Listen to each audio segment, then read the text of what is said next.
Hoje eu recebo a advogada previdenciarista Marcela França.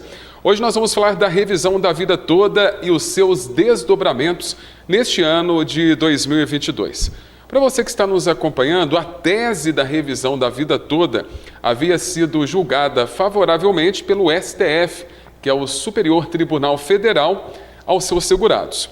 Porém, no início deste ano, no mês de março, ocorreu um pedido de destaque. Agora, os segurados terão que esperar uma nova votação do Supremo sobre a revisão da vida toda.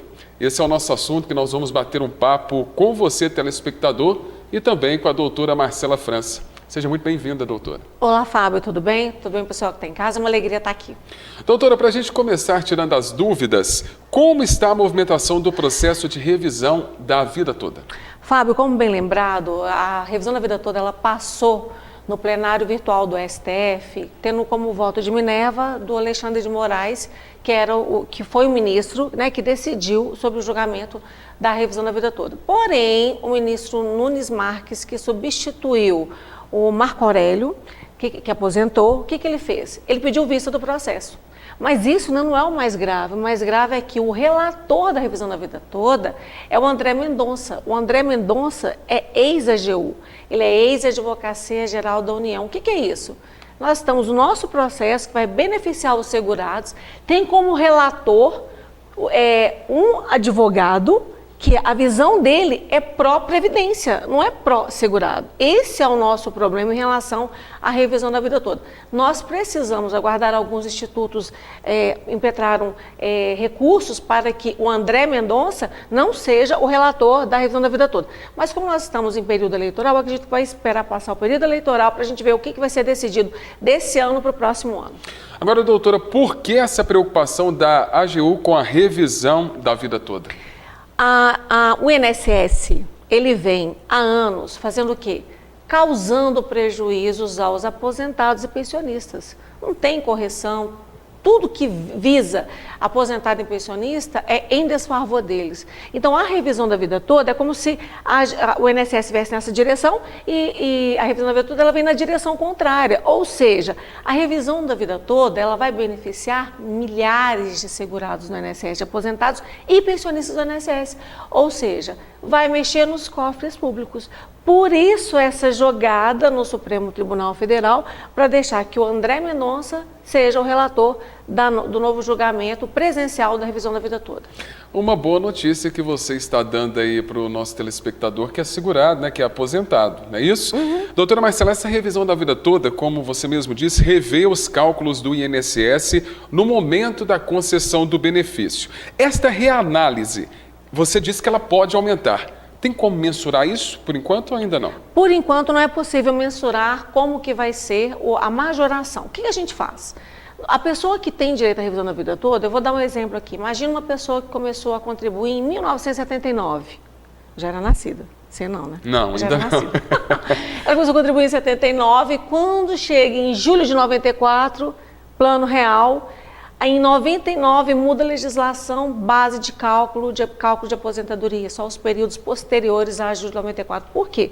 Os períodos anteriores a julho de 94, anteriores ao plano real, nós vivíamos uma inflação gritante. Então, inflação alta cada dia, então as pessoas ganhavam mais, mas contribuíam mais também para o INSS. O que o governo fez? Mudou a base de cálculo. Então, todo mundo que tinha salários altos anteriores a julho de 94, é que ela ficou com só os períodos posteriores a julho de 94. Aí essa pessoa, em 95, começou a contribuir em 79, quase no teto.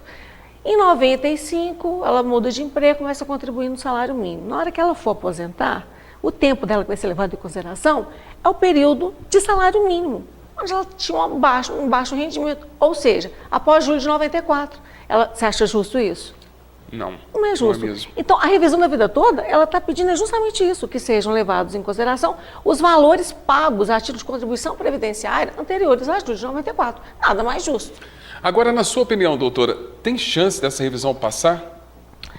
Fábio, eu sou uma advogada previdenciarista. Na época da revisão da desaposentação, que não passou em 2016, ela ficou 10, quase 11 anos, aguardando se ia ser decidido ou não. O que foi a justificativa do Supremo Tribunal Federal? Não havia legislação específica para poder conceder a desaposentação. Essa justificativa, a gente sabe que o que estava envolvido era a questão dos cofres públicos, entendido? Com relação à revisão da vida toda, tem as contribuições, são antigas, mas foi aquilo que eu venho falando. Se você é mandatário de um país, se você assume um país, você tem que assumir os problemas de hoje e os do passado. Então, se porventura nos governos passados não houve uma boa gestão do dinheiro público, a atual gestão, nós, os aposentados pensionistas, não podem arcar com essa consequência. Então, como advogada previdenciarista, eu adoraria que passasse a revisão da vida toda. Vai trazer muito alento para muitos aposentados e pensionistas, mas tudo vai depender do entendimento do STF, como a gente vem conversando desde o início da entrevista. Doutora Marcela, você já começou a comentar o que o segurado precisa ter para ter direito, para valer a pena, fazer a revisão da vida toda. Você poderia explicar mais sucintamente como irá funcionar isso? Sim. Quem tem direito à revisão da vida toda? Primeiro, pessoas que tiveram altos salários anteriores a julho de 94, ok? Primeira coisa são essas pessoas. Segundo, pessoas que tiveram altos salários anteriores a julho de 94 tiveram poucas contribuições depois de julho de 94. Terceiro, aquelas pessoas que aposentaram há menos de 10 anos. Esta é a regra. Ah, doutora, mas eu tenho um processo, eu aposentei há mais de 10 anos, mas eu estou pedindo uma revisão do meu benefício, de tempo especial, de temporal ou qualquer outro. É possível? Talvez, tem que analisar, porque o prazo para rever um benefício previdenciário são de 10 anos a partir do momento que você recebe o seu primeiro benefício. Nesse momento, o segurado não precisa fazer nada, só aguardar? Seria isso? Não. O que o segurado deve fazer? Primeira coisa é procurar um advogado especialista em direito previdenciário para, primeira coisa, fazer o cálculo para ver se tem a possibilidade ou não dele ter a revisão da vida toda. Se ele tiver direito à revisão da vida toda, o que eu faço no meu escritório? Eu faço pedido administrativo e estou deixando aguardando, porque está tudo, está tudo sobre estado, aguardando a decisão do STF. Então tem que se movimentar sim. Então procure uma advogada previdenciarista para poder movimentar, ver se você tem esse direito, não perca essa oportunidade, quem sabe vai ganhar um dinheirinho a mais aí todo mês e vai ajudar e muito no seu orçamento. Doutora, muito obrigado pela sua participação. Obrigada, Fábio, e até daqui 15 dias.